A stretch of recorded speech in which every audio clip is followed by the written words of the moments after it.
Hello and welcome to Shattered Lives, Reach Ireland's crime podcast. I'm Paul Healy. I'm crime correspondent for the Irish Daily Star and Irish Mirror, and I'm joined, as always, by Michael O'Toole, our crime and defence editor, on what is a great day to be a crime correspondent because, knock on wood, it's we can put our feet up to a degree because obviously a massive political bombshell today. We know nothing about politics, so don't worry, we're not going to talk about it. Just mentioning that today is the day that Leo Varadkar has sensationally resigned, which nobody saw coming.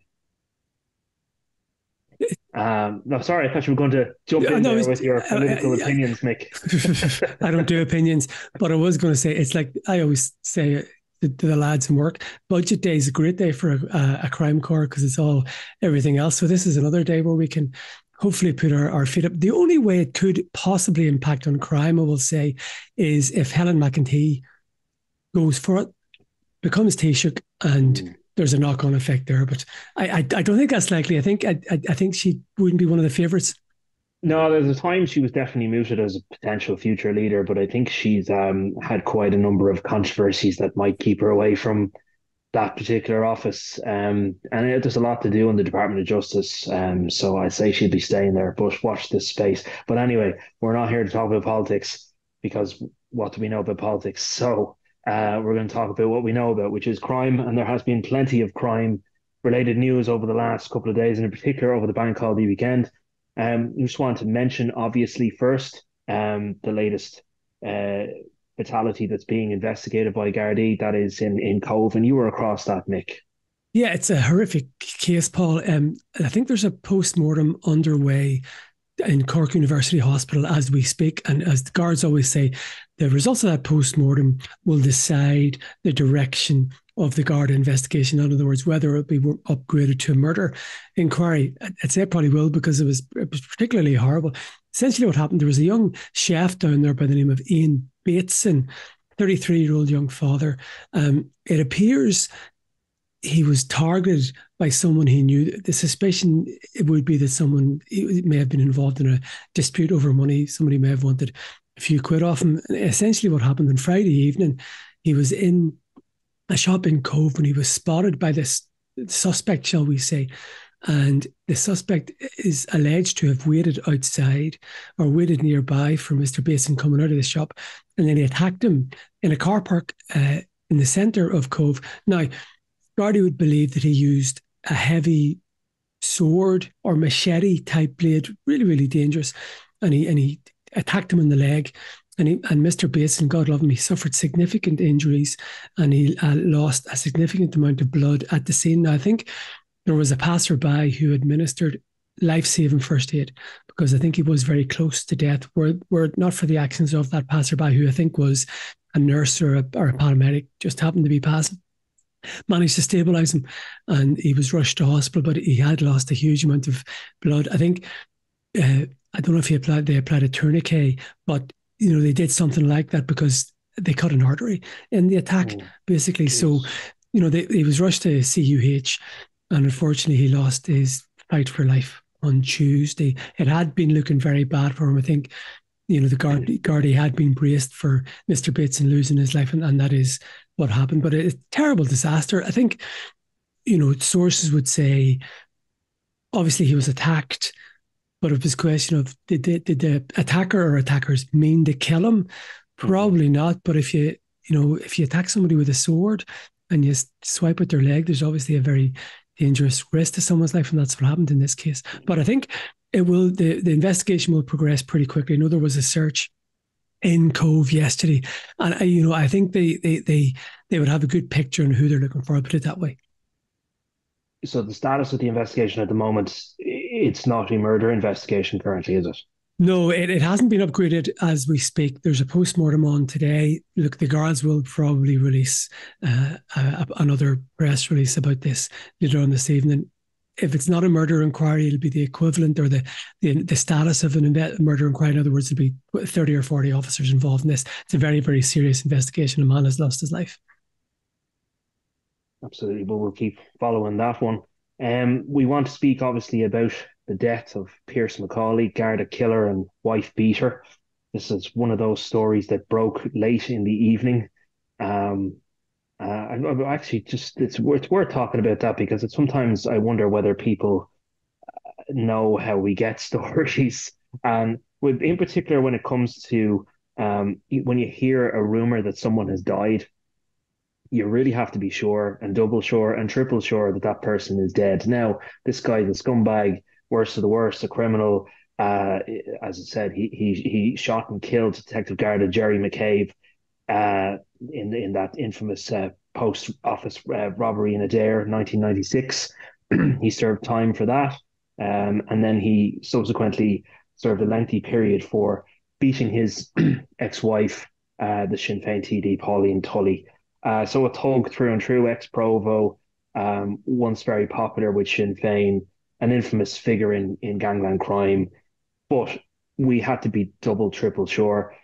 We both heard it and we both checked it and ultimately confirmed that Pearse McAuley had died in Strabane, apparently of natural causes. Seems he Mm. died of a heart attack, and he died alone. And what I was told early on, I don't think the information has changed, is that it seems like he might have even been dead in this property for a number of days. So very much a sad, a pathetic end to his life. He But was, he's someone you certainly have a lot of prior experience in dealing with. yes. So it's really hard to underestimate how cataclysmic June 1996 was, because you had the murder of Jerry McCabe. He wasn't the IRA gang were not they were charged with the murder, but they got basically they pleaded guilty to manslaughter, served 10 and a Yes. half years. But it was cataclysmic that month because later that month, Veronica Guerin was murdered. So I remember just a sense of shock, really. First Detective Garda Jerry McCabe, and then our late colleague, Veronica Guerin. So the both killings, both murders had a tremendous effect on the people and on the state, really. And well, we know what happened with the Gilligan gang that murdered Veronica Guerin. There was also a massive Garda investigation into the IRA murder of Detective Garda McCabe. And it really did become a real long running saga because there was the hunt for them. The ERU were involved in arresting a man called Kevin Walsh, who was central to the gang. He was jailed along with Pearse McAuley.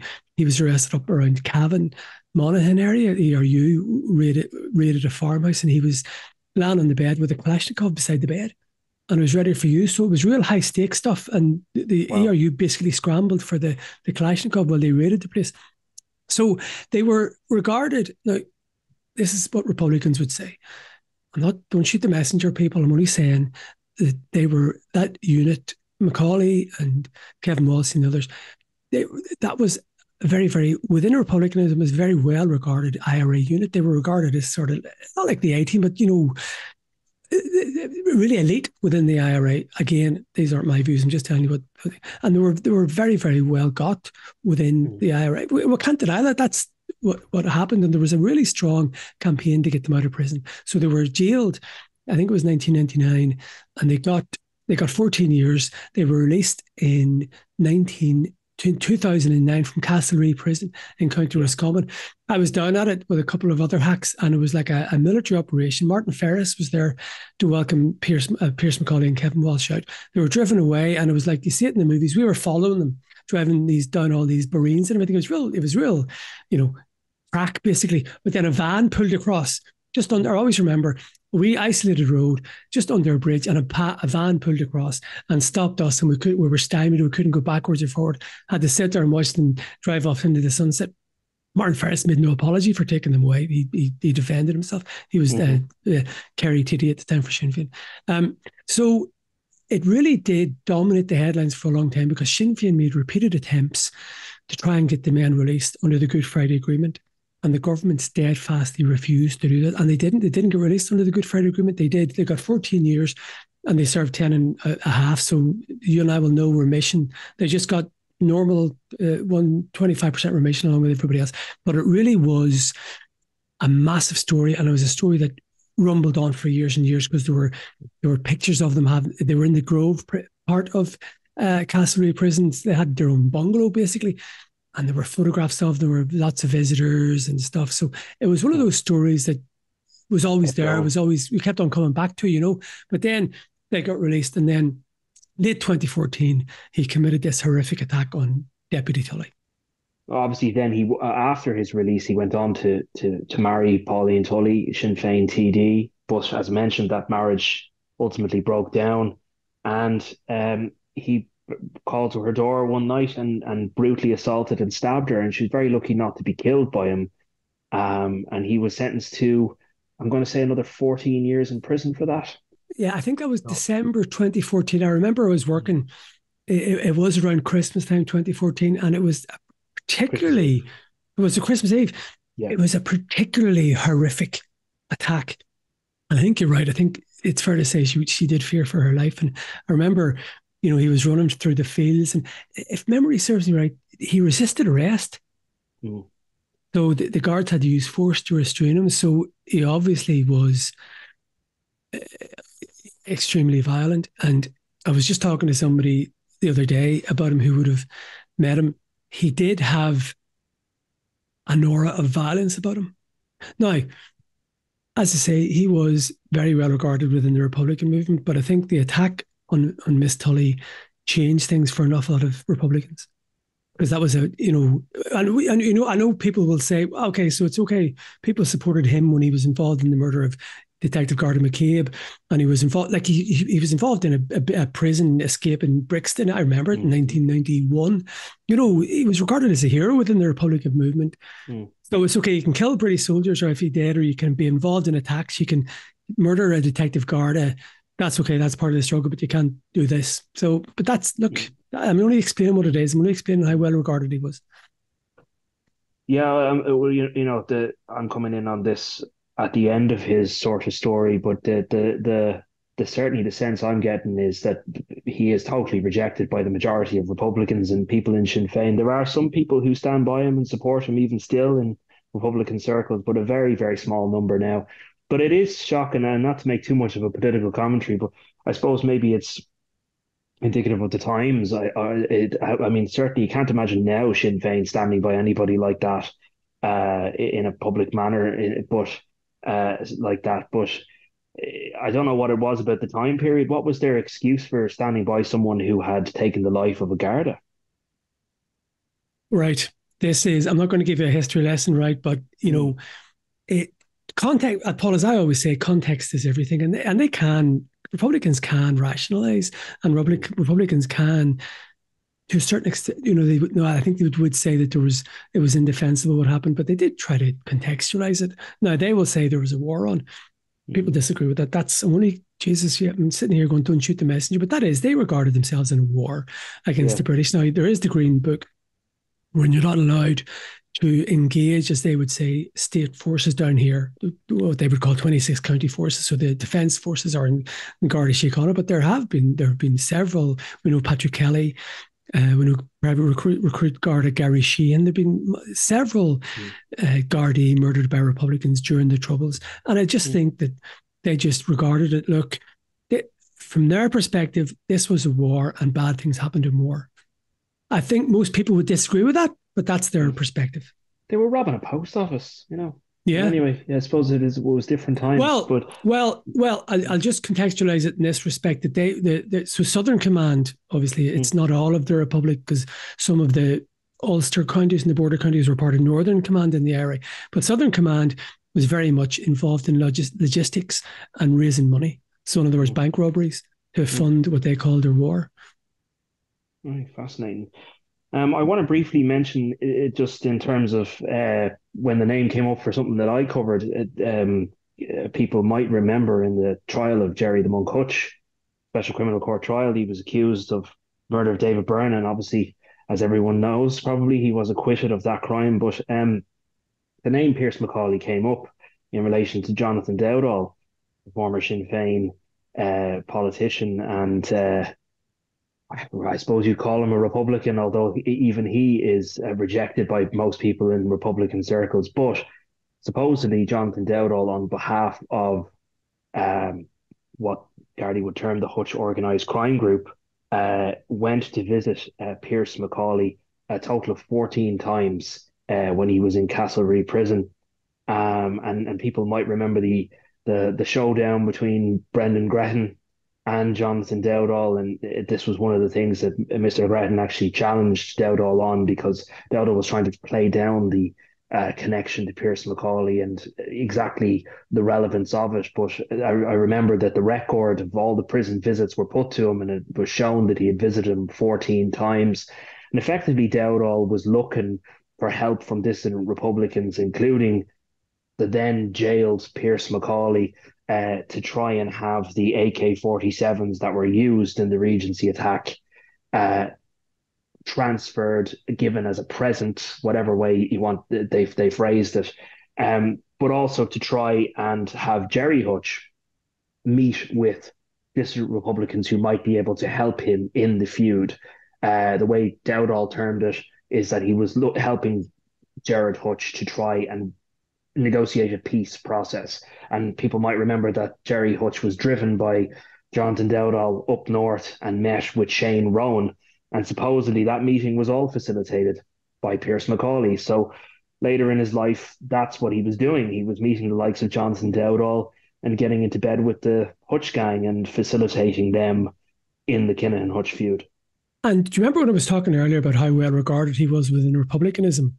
When these 14 meetings happened, he was in prison for the attack on Deputy Tully. Yes, yes. So, but people still went to him, and if he facilitated that meetings, it sort of proves my point that people did have regard for him still, despite what he did, that horrendous crime against Deputy Tully, and despite the horrendous murder of Detective Garda McCabe. So, you mentioned earlier about the funeral. Yes. I wonder, will Republicans turn up at that? I suspect some will. Oh, no doubt. I mean, there are some people, okay, in lesser roles, but I've seen a councillor, for example, paying tribute to him. I won't name the person. So there are people who openly still laud him and think of him as a Republican hero. How many will be brave enough to show their face? We'll have to see. People are very good at contextualizing things and, looking at it and going, well, I know despite that I'm going to go, or despite that I'm going to do this. So I would expect, I don't know how senior the Republicans be, but I would expect there'll definitely be former IRA volunteers at that. I have very little doubt about that. We'll watch that with interest. So we move on because we've got lots more to talk about. Okay. I feel like the moderator, but I am kind of playing that role. Not my intention, but let's talk about the ongoing investigation into alleged corruption, Garda corruption, and there are 3 people before the court. So we're playing this relatively straight because, as we often mention on this podcast, when things are sub judice, meaning that before the courts, we've got to stick to the court reporting. So the latest individual that has been charged in relation to this ongoing investigation into corruption is a Stephen Wren, and he's a former Dublin City Councillor, and he was in Dublin District Court today, charged over the production of Garda search warrants for 2 addresses. So he's the 3rd person to be charged. The anti-corruption unit are leading this investigation. But you've dealt with 2 of those particular cases, Mick. Yeah, so the guards have issued a statement saying that 4 Gardaí have been suspended as part of an investigation by the anti-corruption unit into a certain Garda unit in what we call the DMR, the Dublin Metropolitan Region. They haven't named it, but we do know that there are 4 Gardaí suspended. Now, 2 Gardaí have appeared in court, and Stephen Wren, who is a peace commissioner and was also a Dublin City Councillor for Labour. He appeared in court today. He's the 3rd person charged. So 2 Gardaí and Mr. Wren. He's charged with 4 offences, 2 of forgery and 2 of perverting the course of justice. Now, the court did hear that his case has been adjourned until the 7th of May. He was charged last on the 12th of March at Clontarf Garda Station, and the court heard today that he made no reply when the charges were put to him. So the case has been put back to the 7th of May. The 2 Gardaí, Kieran Whelan, who's a sergeant, and Garda Mark Duffy, both appeared earlier. I was in court on Tuesday for Sergeant Kieran Whelan. Now, he has an address in Nina. He's a 51-year-old, and he is facing 7 charges, including 1 of false imprisonment, perverting the course of justice, 4 of perverting the course of justice, and 2 of burglary. And Garda Mark Duffy is facing, he appeared in court last week. His address is in West Dublin, and he is facing 1 charge of perverting the course of justice and 1 case of burglary. Now, in those cases, both men, although they appeared initially separately, they have both been remanded on continuing bail until the 17th of May, when there will be DPP's direction. So in both cases, the DPP has directed, or the DPP we know already has directed judge and jury trial. So that's an indictment. So obviously that's a higher sentencing upon conviction if there is a conviction. But as we said, Garda did say Garda have been suspended as part of this investigation into a unit, and the guards do stress every time there is an appearance or a press release that the unit is continuing its work by other Garda. Right. We unfortunately probably have to leave it there because matters are before the courts. But in general, the issue of, whether crime correspondents are choosy about, certain subjects, and we're not willing to go there when it comes to members of the judiciary or on Garda Síochána or whatever being charged with an offence. That's certainly not true. And you're seeing an awful lot of examples in more recent times of people from all sectors of society being charged with crimes, and it's gotten plenty of press attention. So, and one such case that I want to mention, just briefly, because I'm sure it's been all over the news and people are aware of it, but I just want to commend Maeve Doyle and Maeve McLaughlin Doyle for coming forward and telling her story and ultimately going before the courts and getting her ex-husband, Mark Doyle, charged for several counts of assault causing harm to her and her children over 12 years. So a litany of abuse and domestic violence. But Mark Doyle was a member of Garda Síochána.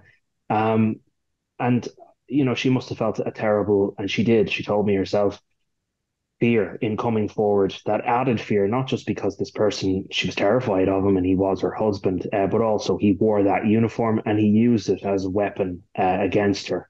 And Mark Doyle was someone who was respected within the community and even among fellow members of Garda Síochána. And Maeve told me that effectively she felt as though no one would believe her, that he painted her as sort of a ditzy kind of crazy person, always made out to people that they knew that he was nearly the victim of psychological abuse. So she struggled for many years, but she finally came forward and she got justice there last week. And former Garda Mark Doyle was jailed for 6 years.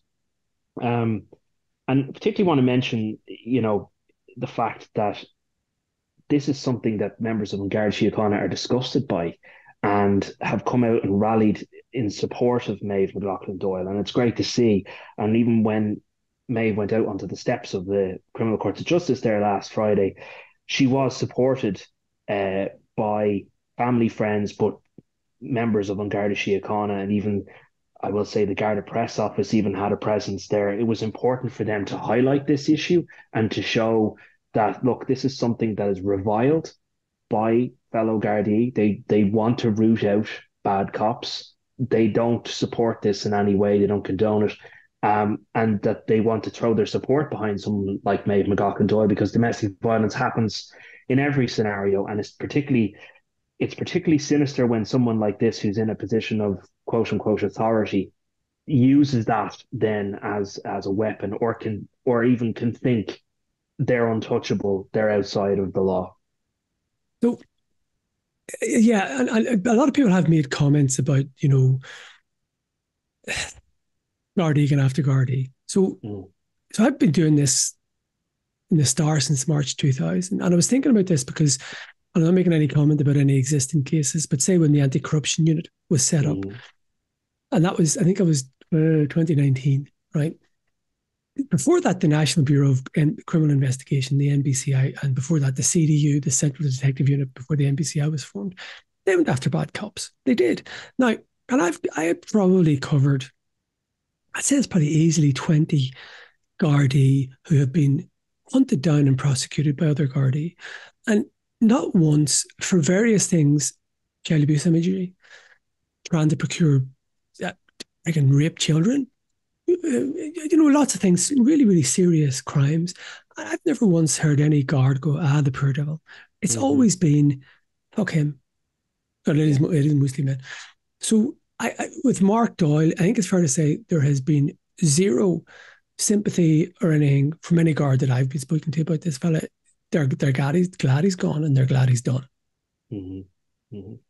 Would you find that as well, that people you're speaking to have Absolutely. Yeah. zero No, sympathy? there's no sympathy and there's complete support for Maeve. And I just want to point out a couple of things that she said to me. I was lucky enough to interview Maeve over the weekend, and we went. I think we put it on our front page actually on Bank Holiday Monday. Um, she was very giving of her time. She's an incredibly brave person to come forward and speak, even outside the courts, just to a gaggle of media, but then to let alone do an interview with myself. And I'm sure she's going to do further interviews and speak out. And she says she wants to speak out to educate people and also encourage other women to come forward. But I mean, she told me, for example, this is just how he used his position to instill fear in her and her children, that he had weapons all over the house, that he had a rifle, that he had a baseball bat that he kept by the bed. And she lived in this kind of clouded reality where she thought this was normal until one day she woke up and realized it's far from normal. And she actually referenced a case that people might remember, an infamous murder suicide case in Cavan, the Haw family, Uh, where Alan Haw, a well respected school deputy principal, murdered his family, that butchered them really, his wife and his children, and then hung himself. It was a tragic case in I'm going to say 2016, yeah, it August was 2016. 2016. Yeah. And that case, when that happened, that rung a bell with her, she said. And, she looks back now and goes, that could have been her and her kids, because Mark Doyle also abused her kids, viciously assaulted them. And even in one case, one of the boys actually tried to blow the whistle and tell someone in school that he was being assaulted by his stepfather. And ultimately, Mark Doyle comes along in his Garda car, in his uniform, comes up to the school, and again uses his position to basically say, I'm too busy. I don't deserve this. And sure, I'm a good Garda. Why would I ever assault my child? And basically made out that the kid was crazy and he was making it all up, and that's what teenagers do. That's the kind of person he was, and that's the kind of fear were that they lived with for 12 years. So, It's and a, it's shocking. It's shocking. it's a complete abuse of and he has powers. He did have powers because, he has the power to stop anybody walking down the street. And that's a tremendous power. And that's a complete uh, abuse of his power and a complete betrayal of the trust that we as people place in guards. Mhm. Mhm. It's a shocking case, Horrific. but I I was just have to going to say, con I just felt just the copy was really hard to read about the kids and Maeve as well, but just yeah. poor wee kids being in that situation, and any woman and any child being in that situation. It's just, it was really, really upsetting, I have to say. Yeah, and it's ruined their lives. Like something Maeve said to me is that she was happy with the sentence, and she ultimately thanked Judge Martin Nolan for imposing it. She thought it was a decent sentence for. I mean, she was expecting less. Mm. But when it comes to the children, she said in particular her eldest, uh, he couldn't bring himself to go to court because he felt like no matter what Mark Doyle got, it would never be enough. And he basically felt like the last 12 years of his life, which are the formative years of his life. I think he's now an adult, but when he was a child up to a teenager, I think the phrase she used was the Mark Doyle show. That the young lad believed he was just everything was about Mark Doyle and about him, and he hasn't been able to live his life. So it will never be enough for him. Horrific. It is just. And it's just really, really upsetting, I'd say. It Anyway, is, but she's an incredible, as I said, advocate for women. She wants to speak out. She's working with Women's Aid, so hopefully her case inspires others. We'll move on because we've got a couple more things to talk about. We want to speak about uh, a very different kind of case, which is that of Michael Murray, and he is. We could probably do a whole podcast on Michael Murray, so I'm not going to go into every forensic detail of all of his criminal convictions because we could be here all day. But Michael Murray has been basically in prison for most of his adult life. He's committed every crime in the book. He is a convicted rapist. He abducted a child. He has been in for burglary and is also now serving a sentence for threatening to kill two barristers and for harassment. So he has over 40 convictions. He's a very, very serious criminal. But this trial that has just finished has been ongoing for to get to this process has been going on for years, and that is that he was accused of phoning in a hoax bomb threat against Minister for Justice Helen McEntee from his cell in the Midlands prison. So he was in prison serving his sentence when he made this phone call to the Samaritans charity in May 2021, and the phone call quoted this code word Red October and said that the Minister for Justice's house had bombs planted in it, and they were going to go off at 10 o'clock at night. And he made the call sometime around 8:30. Immediately, the Samaritans worker, who was terrified, alerted the Gardaí, and all the protocols were followed. Gardaí went out and had to knock on poor Helen McEntee's door. She was pregnant at the time, and they had to search the property. Ultimately found no bombs, thankfully, but they took it very seriously, as they have to. They then commenced an investigation and were able to determine that the phone call was traced back to Michael Murray's cell, and that he was the only person that could have made that phone call. And then Michael Murray basically took the state through a very painful process in which he refused to plead guilty in this case and took it all the way to trial. We had a 7-day trial. A jury was sworn in. You're talking legal aid. I haven't done the maths on it, but several hundreds of thousands of taxpayer money has been spent on this trial, in spite of the fact that Michael Murray admitted to this crime multiple times. And actually, as far as we can tell, firstly to us, actually to this very newspaper that we work for. So he actually admitted to being responsible for the phone call to me in an interview. And like, how rare is it, Mick, to speak to a prisoner? A prisoner doesn't really get access to a journalist, or shouldn't have access to a journalist. Put it that way. Well.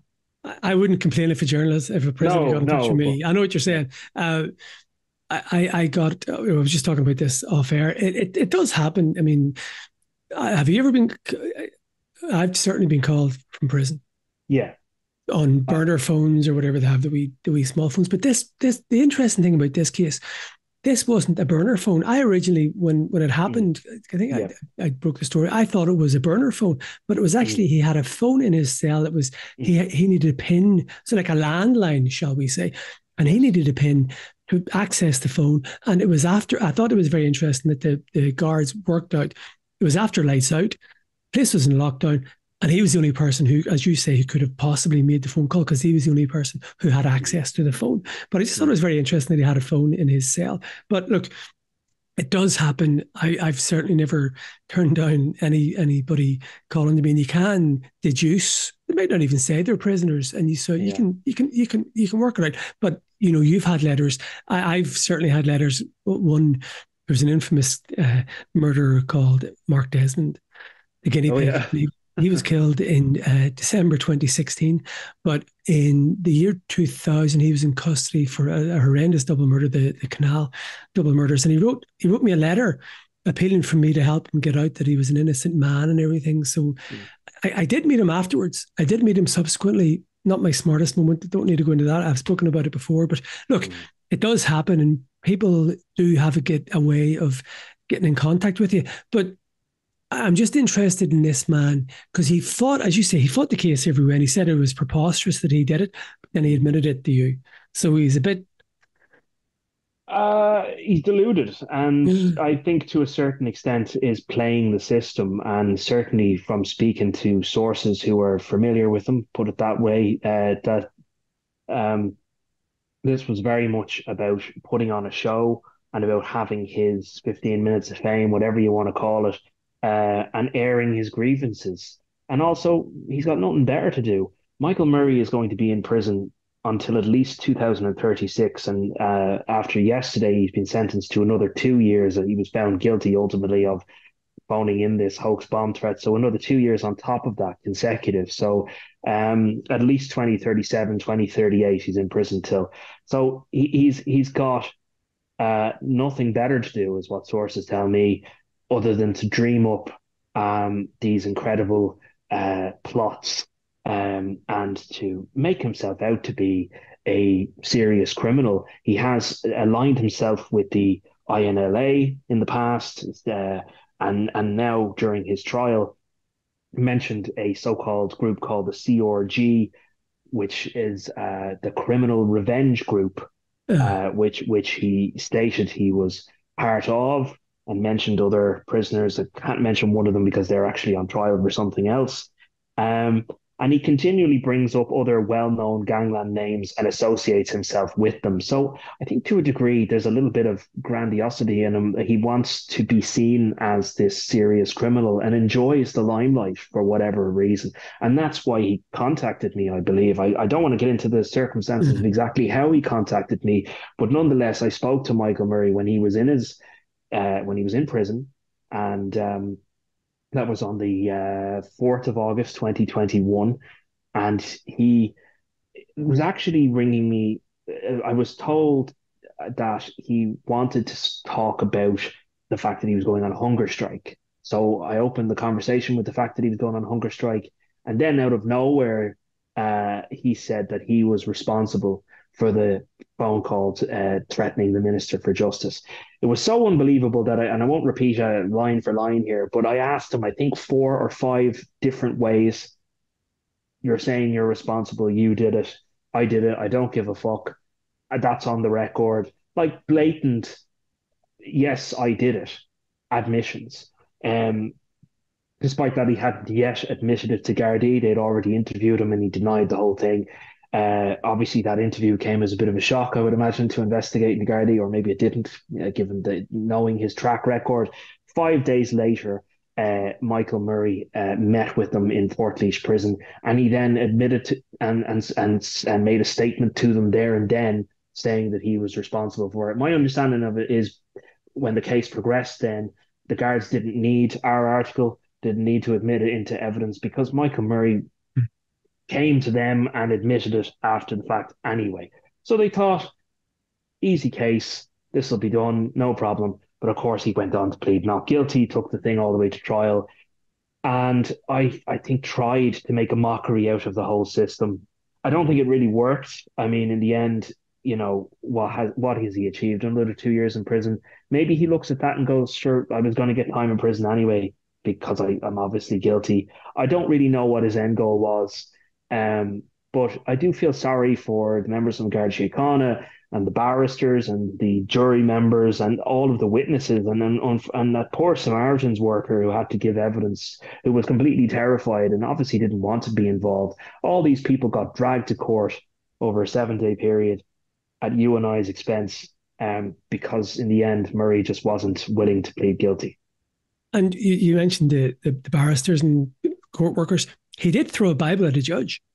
Yes, he has track record for being quite abusive and threw a Bible at a judge in a previous case. I think his harassment case.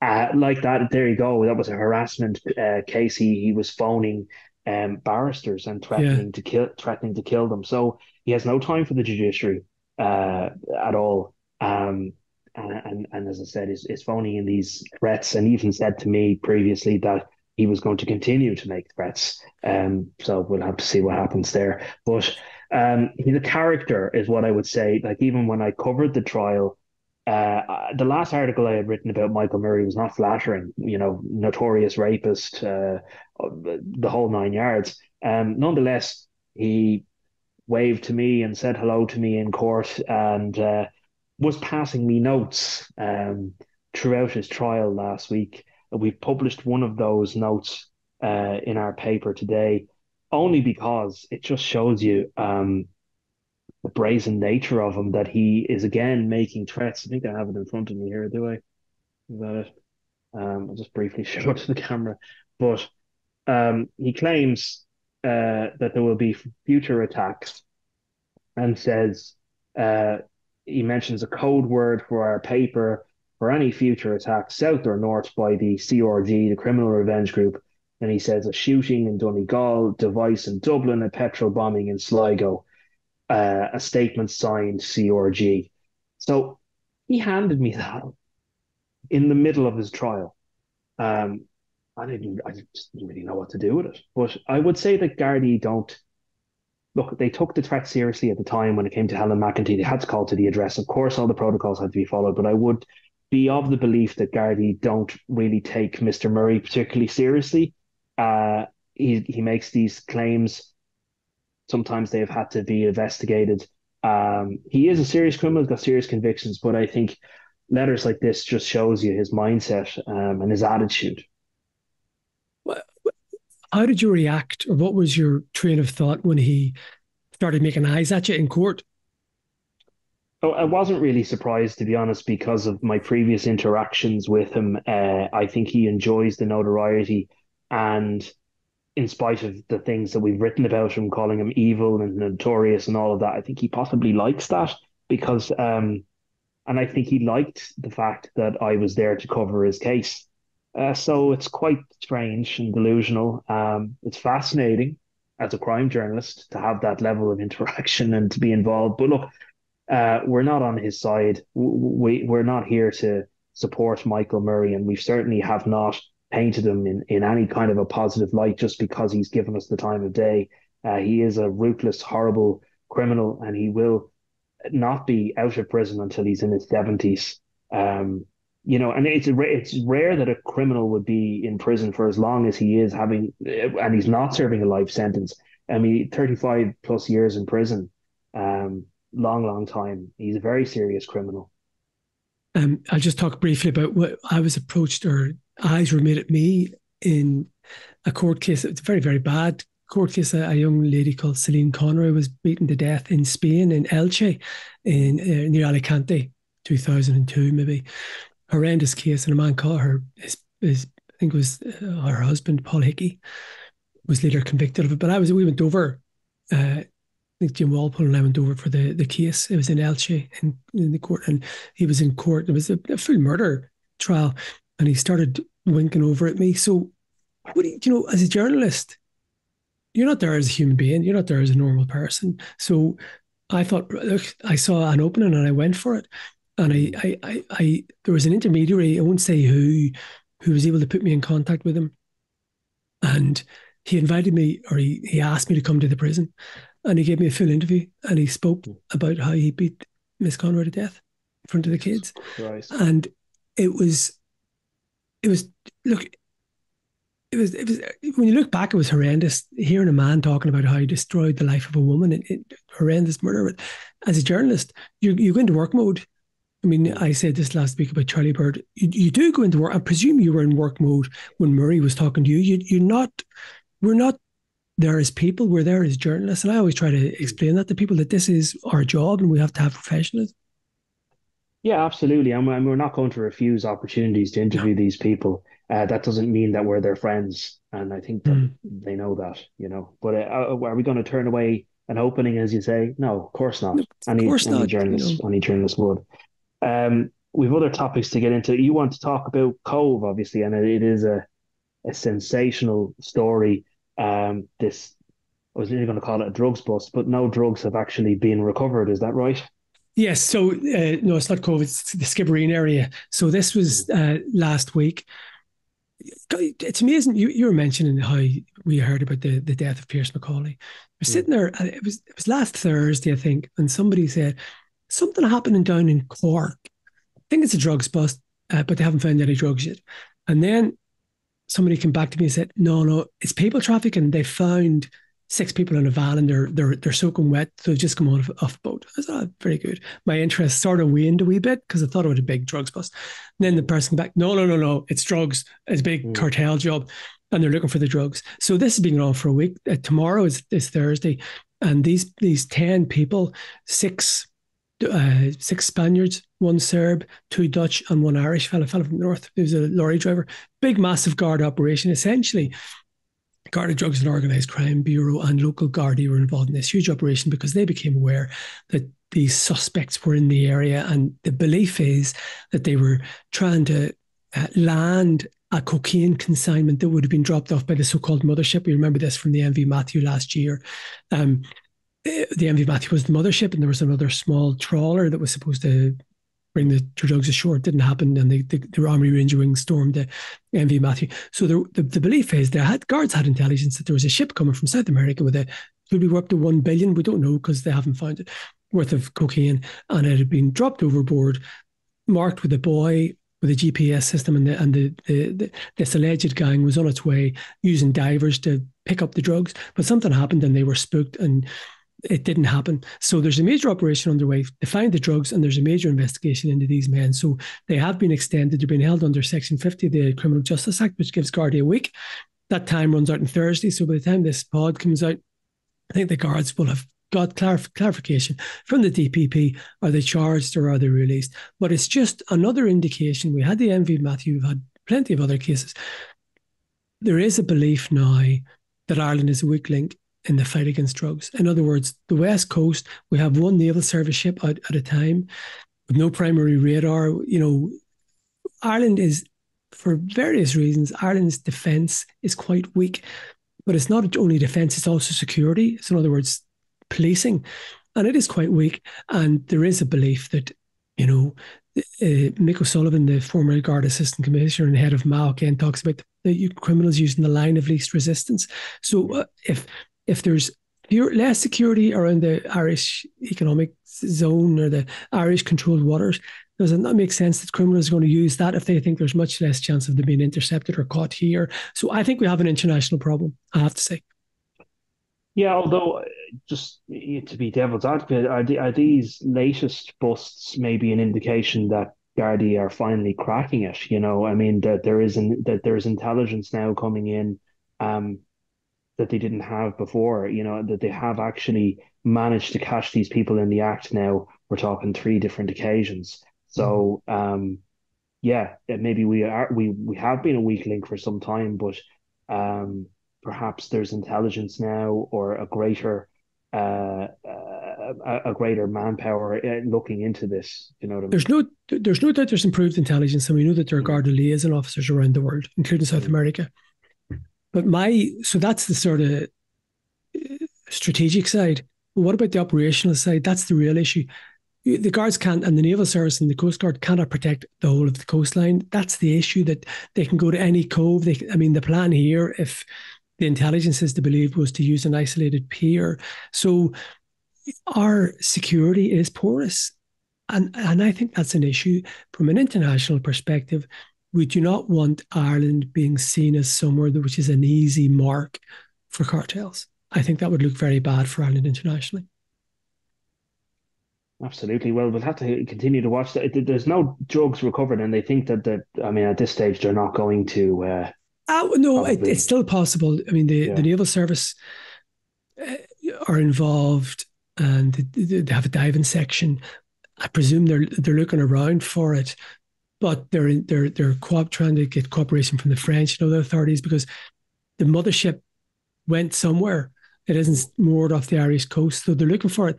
I would say, if the drug dealers or the importers were smart, they would have discarded that and taken the hit, because who wants to be caught with that? Because that's a long time in prison. So look, it's probably unlikely, but I think they are still searching, and there is, as I say, a significant international investigation into this.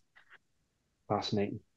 I've just realized we haven't even come to the end of the pod yet, but there's so much that's happened in the last week and a half. It's crazy, isn't it? It's insane. That's always the way. And it's just the way it goes. Sometimes it's dead quiet, and then there's a bajillion things to discuss. We could have made about 6 pods out of this, so you're getting a bumper edition today. folks, for anyone who's still listening. Uh, I just want to mention a case that's well, it's important to me, like and in covering it over the years, it kind of some things, certain things you cover get in under your skin. This is one that just that has got in under my skin, and it is the unsolved murder of Kenneth Fetherston. And we put out a listen back podcast there earlier in the week to an interview I did with Kenneth's father, Brian, back in 2021. I've interviewed Brian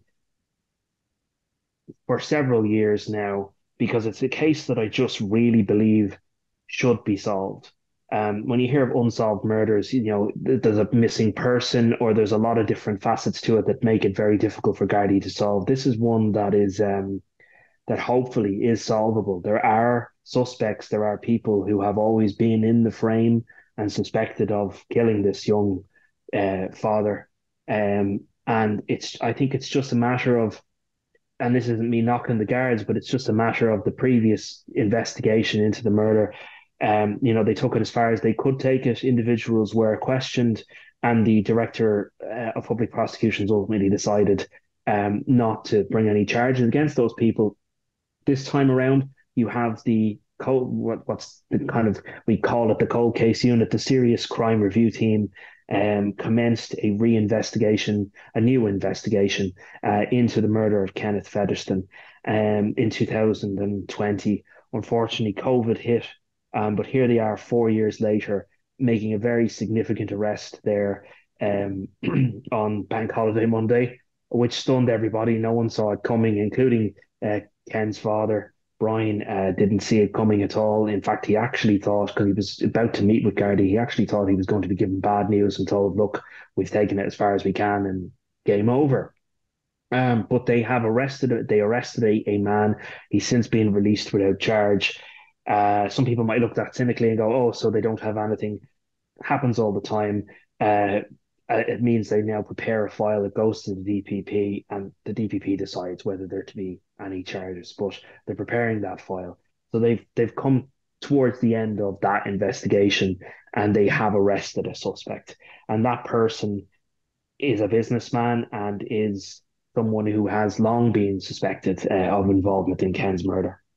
So just to explain, the arrest is the last phase of the investigation, because to do the arrest, or the reason for the arrest, is to put your evidence to the suspect. In other words, I put it to that X. So you're right, it is released without charge, but it is, the caveat is a file for the DPP. So that's now, the guards have done their bit. I presume there's maybe a few odds and ends, and they'll send it off to the DPP, who will decide. Let me ask you, why was he killed? Well, I will say that I'm not an investigator, but we, obviously have heard things over the years in terms of what Gardaí suspect and in terms of what Ken's family suspect. And there's a lot of information out there. Just in case anyone's not overly familiar, just to briefly surmise that Kenneth Fetherston went missing in September of 2009, and his remains were then his badly recovered remains were discovered in the Dublin Mountains in January 2010. So he's missing for that period of time before a dog walker came across his body. But he was basically, I have to be careful what I'm saying here, he was involved in a business enterprise with a number of individuals. He was a young dad of one, and basically was having a bit of a dispute or an issue with these people in terms of he wanted to exit the business. He had invested a sum of money into it, and he wanted to recuperate that money. I understand it was about 16,000 euro at the time, and he had had interactions with these individuals about getting that money back, and was told that business was slow and that they weren't doing any business and that they weren't able to give him the money. At some point, it's believed that Kenneth decided enough is enough. He wanted out. He didn't want to be involved with these people anymore. And he wanted to set up his own business he wanted to actually take over his father's business at the time. So it's believed that he went to a particular property in South Dublin, and he was murdered over this dispute of money. and his remains were discovered uh, in the Dublin Mountains, as I said, several months later. Individuals were spoken to. Individuals have claimed that they've seen Kenneth in numerous different places at different times, and all of that has had to be investigated over the years as to his last movements and the last people to see him alive. And as I said, the person that has been arrested is someone that was known to Kenneth Fetherston, and is a businessman and was living out in the Midlands area of the country. And obviously, Garda have arrested him. So they had reason to arrest him. That this is the second time that this person has been questioned in relation to Ken's murder. And just one very quick point, Paul. A lot of people, no matter when there's a murder, they'll go, of young men, it's always sort of no smoke without fire. He must have been up to something. There wasn't any smoke. There wasn't any fire. This man was not involved in criminality whatsoever. He was just doing his best for himself. Yeah, and that's something I really want to stress, like, and that Ken's family want to stress. Especially when you hear about money and looking for money owed, and people immediately think drugs or gangland or there's some sort of criminality there. Um, Brian would say that his son was a bit foolish and would have lent money to anyone. And that's basically what happened. He had money from a compensation claim and he had lent money to people. Um, and through this dispute with these people, he just wanted his money back. And it seems, or the suspicion is, and Gardaí suspect, he lost his life over that very simple dispute. But he was an ordinary father. He had a young child. She's now 18 years of age, or nearly 18 years of age, I think. Um, Look, yeah, he was an innocent victim. And I think Brian Fetherston and the family would feel no one is really going to believe that until they have their day in court when if this person is ever charged and it becomes a murder trial. They wanted all the facts to be heard in an open public forum, because actually the most important thing to them is that Brian has said this, that his son's name is cleared. They really do feel that there's a perception out there that, as you said, no smoke without fire, that he somehow deserved it or whatever. Um, I would say no matter the circumstances, no one deserves to be murdered. Uh, so if that's the line of thinking that some people have, well, that's still a disgrace. This is a man who was killed, and the persons responsible have not been brought to justice. So I ultimately think the motivation matters very little. But to Ken's family, I know it matters that it comes out in a public forum that he was just an innocent person whose life was taken from him. And so I hope that they get that justice. As I said, there's some cases that get in on your skin, and this is just one of them because it seems like it should be solved, and I know that the Gardaí investigating it want to solve it, and that's why they opened up a new investigation 4 years ago, because there is a belief that this can be brought to a conclusion. You're right. There are some cases that get under your skin. Maybe that's a pod for another day about Maybe, yeah. the ones, and anyway. All right. Is that us? That's us. Thanks as ever for listening. I think that's over nearly an hour long. So bumper edition this week. We'll be back again next Thursday. As I said, we're going to try and do weekly pods every Thursday. So thanks very much for listening. Thanks, everybody.